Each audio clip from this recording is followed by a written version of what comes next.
Magandang hapon mga bata! Ako si Teacher K ng inyong guro sa hapon ito. Kumusta naman kayo sa araw na ito mga bata? Mabuti naman kung ganun. Ako'y nagagalak dahil kayo ay nasa mabuting kalagayan. Mga bata, bago tayo magsimula sa ating talakayan ngayong hapon, magkakaroon muna tayo ng pangkatang gawain. Ang pangkatang gawain na ito ay tinatawag na buhay ko, isa sa buhay mo. Ano nga ang tawag sa ating pangkatang gawain mga bata? Magaling. Ito ay tinatawag na buhay ko, isa sa buhay mo mga bata. Bago tayo magsisimula, bibigyan ko muna kayo ng rubric upang kayo ay magabayan kung paano kayo bibigyan ng puntos. Maliwanag ba mga bata? Magaling. Nagkakaintindihan ba? Mahusay. Ngayon, bago tayo magsisimula, sabay-sabay muna natin basahin ang mga gabay na katanungan. Sandali lamang mga bata.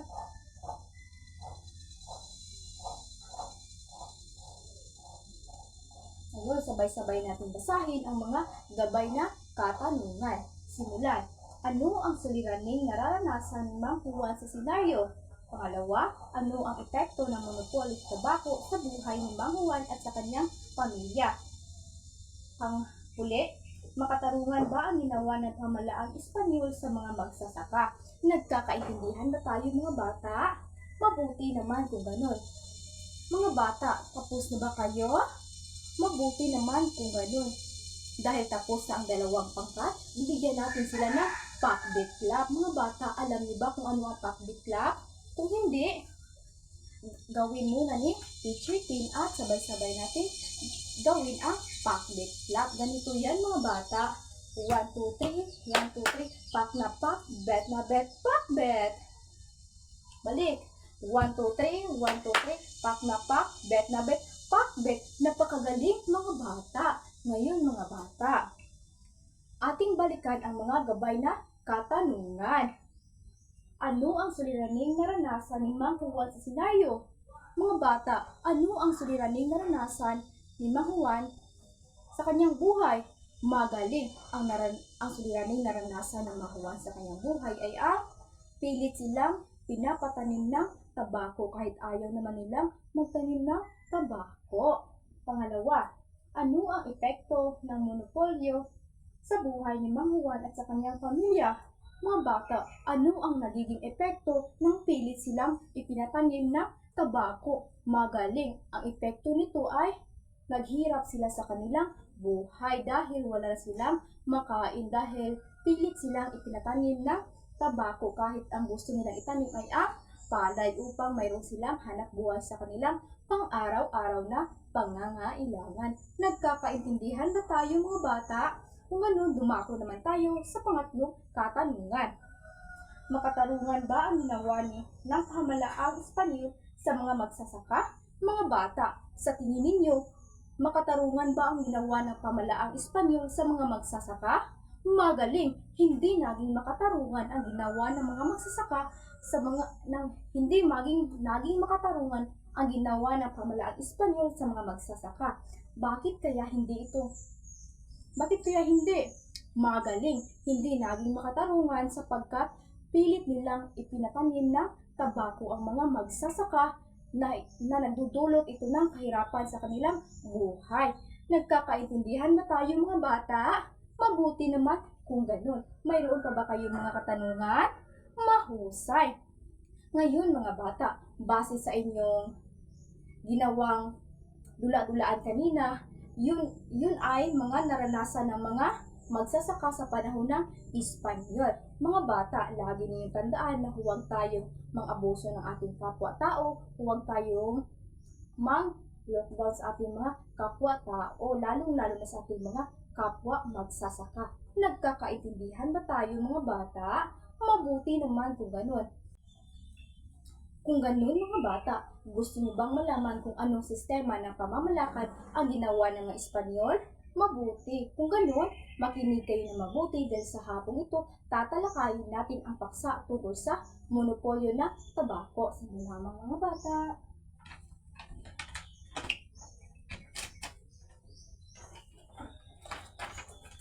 Monopolyo ng tabako. Sandali lamang mga bata.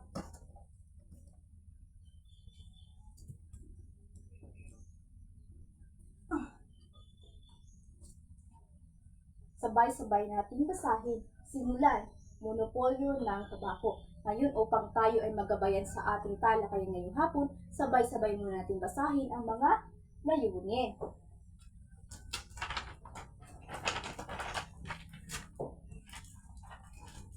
Pakibasa ng sabay-sabay mga bata, simulan. Natutukoy ang mahalagang pangyayari sa monopolyo sa tabako noong panahon ng Espanyol. B. Nakakapagpresenta sa epekto ng tabako sa ekonomiya noong panahon ng Espanyol sa pamamagitan ng pag-uulat, na ipapakita ang tamang pagmamalasakit sa kapwa sa pamamagitan ng paggalang. Nagkakaintindihan ba tayo mga bata? Mabuti naman kung ganon. Mga bata, kapag kayo ay nakarinig ng salitang monopolyo, ano ang unang ideya na pumapasok sa inyong isipan? Magaling. Kapag tayo ay nakarinig ng salitang monopolyo, ang unang ideya na pumapasok sa ating isipan, ito ay pagkontrol o pag-angkin. Ngayon mga bata, sabay-sabay nating tuklasin ang kabuuang kahulugan ng monopolyo. Sandali lamang mga bata. Ayun, sabay-sabay natin basahin kung ano ang monopolyo. Monopolyo, pagkontrol o pag-angkin ng isang partido sa mga produkto o uri ng pamilihan kung saan isa lamang ang nagbebenta. Mga bata, kapag sinasabi natin monopolyo ay ito ay isang pagkontrol o pag-angkin ng isang partido sa isang uri ng produkto o ito ay isang uri ng pamilihan kung saan iisa lamang ang nagbebenta. Nagkakaintindihan ba tayo mga bata? Mahusay. Ano nga ang monopolyo mga bata? Magaling. Ang monopolyo ay ito ay isang pagkontrol o pag-angkin ng isang partido o ito ay isang uri ng pamilihan na iisa lamang ang nagbebenta. Nagkakaintindihan ba tayo mga bata? Magaling. Ngayon mga bata, mayroon akong ipapakita sa inyo na dalawang larawan at ang nais ko lamang na gawin ninyo ay pagmasdan ninyo ito na maigi dahil pagkatapos mayroon akong mga itatanong sa inyo. Maliwanag ba? Magaling. Ngayon mga bata, pagmasdan ninyo ito na maigi. Ano ang inyong nakikita sa larawan? Magaling. Ang nasa larawan ito ay isang tabako mga bata. Ano kayang produkto ang magagawa sa tabako? Magaling. Ang produktong magagawa sa tabako ay sigarilyo. Bigyan natin ng 3 palakpak. Mga bata, ano kaya sa tingin ninyo ang ibig sabihin ng tabako? Maraming salamat. Mga bata, ngayon ating sabay-sabay nating alamin kung ano ang kabuuang kahulugan ng tabako. Sandali lamang mga bata. Mga bata, ang tabako ay isang halamang itinanim at dumaraan sa iba't ibang proseso upang gawing sigarilyo. Mga bata, kapag nakarinig tayo ng salitang tabako, ang tabako ay ito ay isang halamang itinanim na dumadaan sa iba't ibang proseso. Mga bata, ano nga ang tabako? Magaling. Ang tabako ay isang halamang itinanim at dumadaan sa iba't ibang proseso upang gawing sigarilyo. Mabuti. Ngayon mga bata,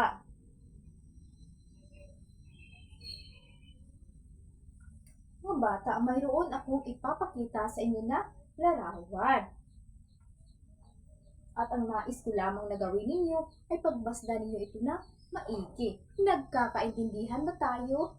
Mabuti naman kung ganon. Sandali lamang mga bata.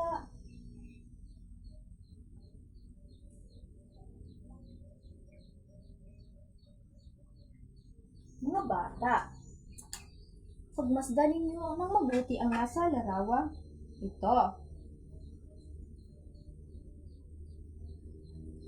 Mga bata, ang nasa larawang ito, siya ay si General Jose Vasco Y. Vargas. Ano nga ang kanyang pangalan mga bata? Magaling. Ang kanyang pangalan, siya ay si General Jose Vasco Y. Vargas. Sandali lamang mga bata. Ngayon mga bata, sabay-sabay nating alamin kung ano ang kanyang mga ipinapatupad. Sandali lamang mga bata.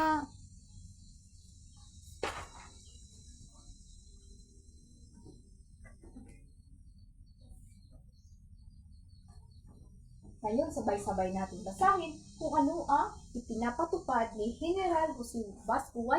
Vargas. So, nagpapatupad sa sistemang monopolyo ng tabako noong Marso 1, 1782. Itinatag ang Baril Campanya de Pilipinas. Mga bata, si General Jose Vasco Y. Vargas, siya ang nagpapatupad sa sistemang monopolyo ng tabako at ipinapatupad niya ito noong Marso 1, taong 1782. At itinatawag niya rin ang Daril Campanya de Pilipinas o tinatawag itong Daril Company. Nagkakaintindihan ba tayo mga bata? Mabuti naman kung ganon. Sandali lamang mga bata.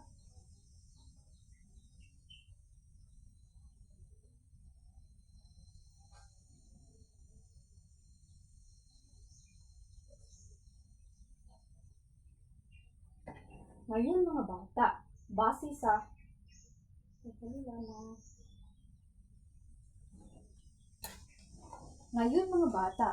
base sa kaniyang nilalaman o information, ano ang itinatag ni General Jose Vasco Y. Vargas mga bata? Magaling. Ang ipinapatupad ni General Jose Vasco Y. Vargas ay siya ang nagpapatupad sa sistemang monopolyo ng tabako noong taong Marso 1, 1782. Magaling mga bata. Mga bata, ano nga ang ipinapatupad ni General Jose Vasco Y. Vargas? Magaling. Siya ang nagpapatupad sa sistemang monopolyo ng tabako. Dali lang mga bata. Ngayon mga bata, sabay-sabay natin basahin kung ano ang kahulugan ng monopolyo ng tabako. Sandali lamang mga bata.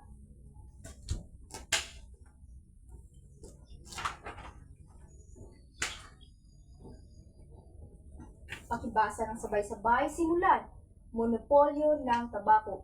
Isang patakarang pang-ekonomiya na ipinapatupad ni Gobernador General Jose Y. Vargas. Sa pamamagitan ng programang ito, nakontrol ng pamahalaan ang pagtatanim, pag-aani at pangangalakal ng tabako. Mga bata, ang monopolyo ng tabako, ito ay isang uri ng sistema na ipinapatupad ni Gobernador General Jose Y. Vargas. Sino nga ang nagpapatupad sa monopolyo ng tabako mga bata? Magaling.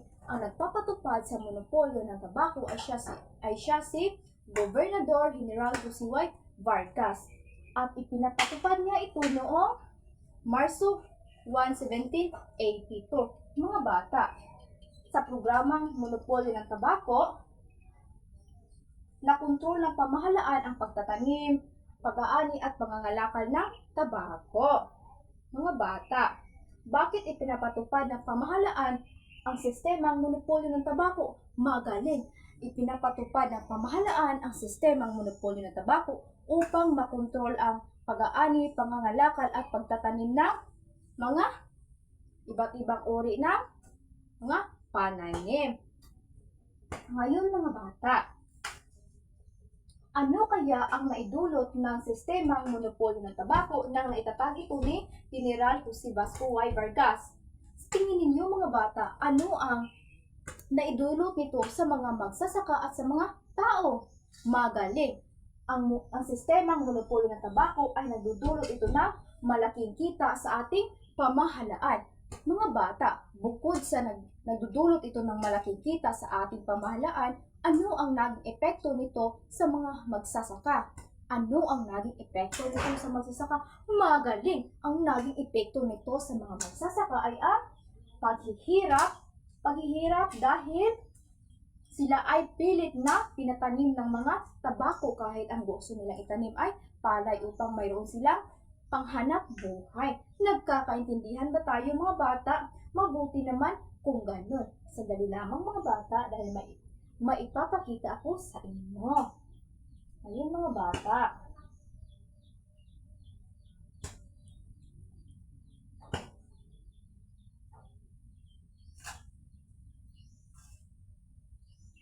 Muli mga bata, ang epekto ng monopolyo sa tabako ay nagdudulot ito ng malaking kita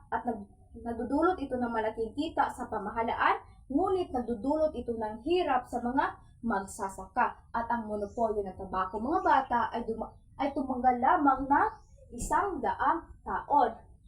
Kailan tumagal ang sistemang monopolyo ng tabako mga bata?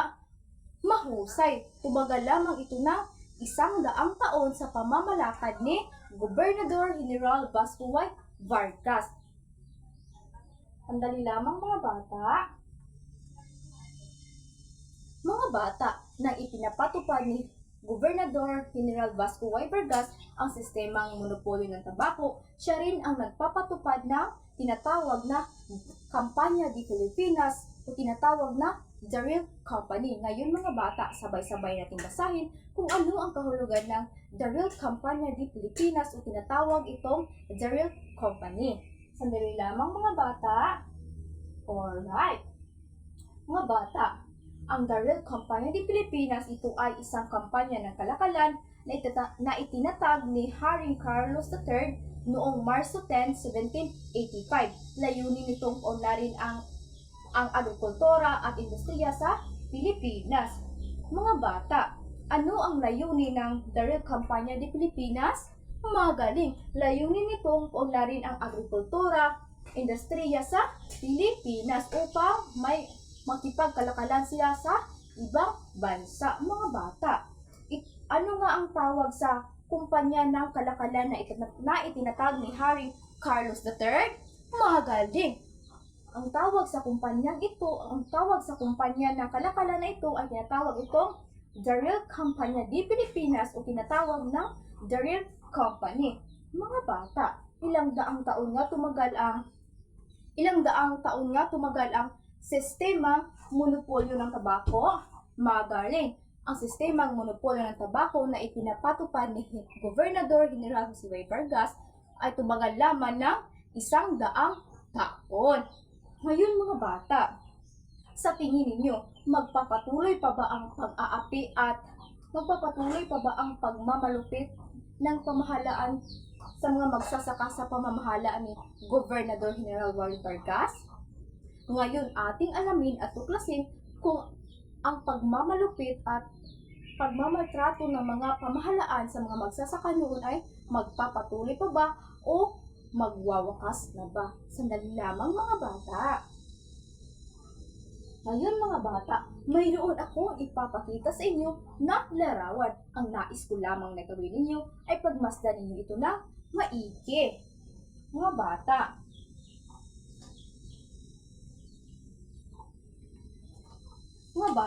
ang nasa larawang ito siya ay si General Fernando Primo de Rivera. Ano nga ang kanyang pangalan mga bata? Magaling! Siya ay si General Fernando Primo de Rivera. Mga bata, ano kaya ang kanyang tungkulin dito sa monopolyo ng tabako? Siya ba ay magwawakas o maghahasik na naman ng gulo? Ngayon, ating alamin. Ngayon mga bata, sabay-sabay natin basahin ang nilalaman ni General Primo de Rivera. Mga bata, sabay-sabay natin basahin. Simulan. Nagtapos sa monopolyo sa tabako noong Hunyo 25, 1882. Mga bata, si General Primo de Rivera, siya ang nagwakas sa sistemang monopolyo ng tabako na itinatag ni Gobernador General Jose Y. Vargas. Mga bata, sino nga si General Primo de Rivera? Magaling! Si General Primo de Rivera, siya ang nagwakas o nagtapos sa sistemang ipinapatupad ni General Jose Vasco Y. Vargas na tinatawag na monopolyo ng tabako at winakasan ito ni General Primo de Rivera noong Hunyo 25, 1880 to 1882. Kailan nga winakasan ni General Primo de Rivera mga bata? Magaling! Kanya itong winakasan noong taong Hunyo 25, 1880 to 1882. Nagkakaintindihan ba tayo mga bata? Mabuti naman kung ganon. Sandali lamang mga bata.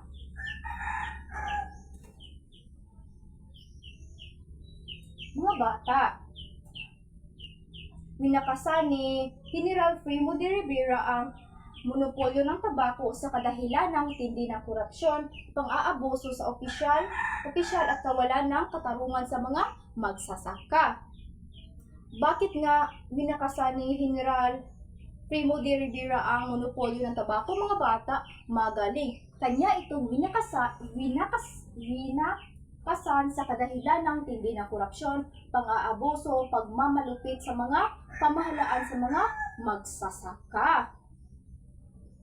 Nagkakaintindihan ba tayo, mga bata? Mabuti naman kung ganun. Wala na ba kayong mga katanungan? Mahusay. Kung ganun, dumako na naman tayo sa mga bata. Ngayon, mga bata, ating balikan ang tinalakay natin kanina. Base sa larawan na inyong inisa sa dula, ano ang pagkakatulad ng mga magsasaka noon at ngayon? Balik, ano ang pagkakatulad ng mga magsasaka noon at ngayon? Mayroon ka bang idea? Magaling. Ang magsasaka noon ay sa pilitan silang pinagtatanim. At ang mga magsasaka naman ngayon ay malaya silang magtanim ng kanilang gustong itanim, katulad na lamang ng pagtatanim ng palay at iba't ibang gulay. Hindi katulad noon na pilit silang pinatatanim o hindi, kusang loob silang pinapatanim. Ngayon, mga bata, sino ang mas nakinabang sa sistemang monopolyo? Ang pamahalaan o ang magsasaka? Ulit, sino ang nakinabang sa sistemang monopolyo ng tabako? Ang pamahalaan o ang magsasaka? Magaling! Ang mas nakinabang sa sistemang monopolyo ng tabako ay ang pamahalaan, dahil ang sistemang monopolyo ng tabako ay dagdag kita ito sa kanila. Ngunit sa mga magsasaka, ito ay nagbibigay ng kahirapan o naging masamang epekto nito sa kanilang pang-araw-araw na pamumuhay. Naging mahirap sila kahit mahirap na sila, o wala na silang makain para sa kanilang pang-araw-araw na pamumuhay, dahil imbes magtanim sila ng palay para may makain sila sa kanilang pang-araw-araw na pamumuhay, pilit silang itinatanim ng mga tabako. Nagkakaintindihan ba tayo, mga bata? Mabuti naman kung ganun. Kung ganun, dumako naman tayo sa tatlong katanungan. Ano ang pagkakaiba, mga bata? Ano ang pagkakaiba ng malayang pagtatanim at sabilitang pagtanim? Alright, mga bata. Ang malayang pagtatanim, ito ay ang mga magsasaka na itanim nila ang mga gulay, mga halaman at iba't ibang tanim na kanilang gustong itanim ng walang pagtanim ng kusa. Ngunit ang sapilitang pagtanim, ito ay nagtatanim sila ng mga iba't ibang halaman o iba't ibang produkto na labag sa kanilang kalooban. Ngayon, mga bata, ano nga ang kaibahan ng sapilitang pagtanim at malayang pagtanim? Magaling. Ang malayang pagtatanim ay magtanim sila kung kailan sila gusto at kung ano ang kanilang gustong itanim. At ang sapilitang pagtatanim naman ay nagtatanim sila ng hindi bukal sa kanilang kalooban. Nagkakaintindihan ba tayo, mga bata? Mabuti naman kung ganon. Kung ganon, mga bata.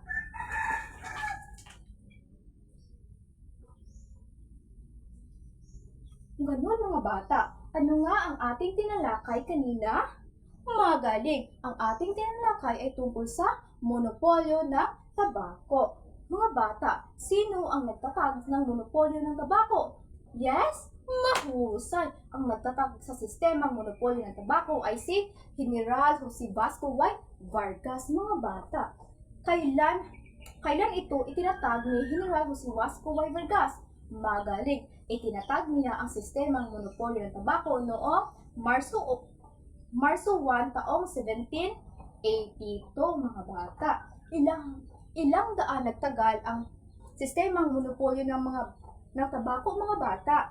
Mahusay. Ang sistemang monopolyo ng tabako ay nagtagal lamang ng 100 taon sa pamamalakad ni General Jose Vasco Y. Vargas. Ngayon mga bata, sino naman ang nagwakas sa sistemang monopolyo ng tabako? Magaling. Winakasan ito ni General Tama. Primo de Rivera. Mga bata, sino ang pangulo na nagtatag? Sino ang pangulo na nagtatag? Magaling. Ang pangulo na nagtatag siya ay si General Jose Vasco Y. Vargas at winakasan naman ni General Primo de Rivera noong June. Ngayon mga bata, sa anong paraan natin maipapakita ang pagmamalasakit sa ating kapwa? Magaling! Maipapakita natin ang pagmamalasakit sa ating kapwa tao sa pamamagitan ng pagtulong, paggalang at pagdamdam sa kanilang mga nararamdaman. Mga bata, batay sa ating ginawa kanina, ano kaya ang nararamdaman ng mga magsasaka noon na ipinapatupad ang sistemang monopolyo ng tabako? Magaling! Ang nararamdaman ng mga magsasaka noon ay tinding paghihirap at kawalang gana dahil pilit silang ipinatanim ng tabako kahit ayaw naman nilang magtanim nito. At alam niyo ba mga bata, dahil sa sistemang monopolyo ng tabako na ipinapatupad ni General Jose Vasco Y. Vargas ay naghirap ang mga magsasaka. Nang dahil sa kanilang paghihirap, wala na silang makain. Nagkakaintindihan ba tayo mga bata? Mabuti naman kung ganon. Mga bata, lagi ninyong tandaan na kahit anumang mangyari, piliin pa rin natin ang pagmamalasakit sa ating kapwa-tao. Dahil ang tunay na pagmamalasakit ay makikita natin kung paano tayo magiging rumespeto, pagtulong sa kapwa at pagramdam sa kanilang nararamdaman. Nagkakaintindihan ba tayo mga bata? Magaling! Bigyan ng Jollibee Clap. Alam niyo ba kung ano ang Jollibee Clap mga bata? Kung ganoon, tuturuan kayo ni Teacher Kid. Ganito yun mga bata. 1, 2, 3, 1, 2, 3, Jollibee. Balik. 1, 2, 3, 1, 2, 3, Jollibee. Magaling mga bata. Mga bata, mayroon pa ba kayong mga katanungan base sa ating tinalakay ngayong hapon? Kung wala na, yun lamang po. Sa hapon na ito, maraming salamat mga bata sa inyong buong pakikinig at pakikilahok sa ating talakayan ngayong hapon. Maraming salamat mga bata at iyon lamang po. Bye-bye!